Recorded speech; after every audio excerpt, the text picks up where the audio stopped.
నేనేమంటాను water బాగా తాగండి. అసలు కాన్‌స్టిపేషన్ ఉంటే ఏం ఫుడ్‌లు తినాలి? ఏం చేయాలంటారు? నేను అన్నిటికంటే ఇంపార్టెంట్ వాటర్ బాగా తాగండి అంటాను. మనం per day at least 3-4 litres water తాగామనుకోండి, మనం తిన్న ఫుడ్ అంతా డైజెషన్ అయ్యి నీట్‌గా ఎలిమినేట్ అవుతది. అసలు వాటర్ మేజర్ థింగ్ వాటరేనండి. మనం కాన్‌స్టిపేషన్‌కి ఏదైనా రెమెడీ చెప్పమంటే నేను ఒక్కటే అంటా. ఫస్ట్ మీరు వాటర్ బాగా తాగారండి ఆటోమేటిక్‌గా సమస్య పోతది. దాని తర్వాత రండి ఇంకా ఆ ప్రాబ్లమ్ సాల్వ్ కాకపోతే అప్పుడు నేను ఏమి యాడ్ చేయాలో ఫుడ్‌లో యాడ్ చేయమంటాను. సో, పిల్లలు ఎక్కడ వాటర్ తాగుతున్నారు? నేను అడిగితే ఈ ప్రాబ్లమ్‌తో వచ్చే వాళ్ళకి ఎంత వాటర్ తాగుతారంటే 2 గ్లాసెస్, 3 గ్లాసెస్ ఆశ్చర్యపోస్తది ఒకసారి.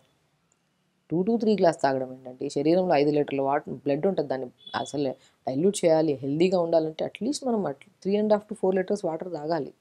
ఇంక రిమైనింగ్ మనం ఫైబర్ ఉన్న ఫుడ్స్ గానీ, మజ్జిగలు తాగుతుంటాము.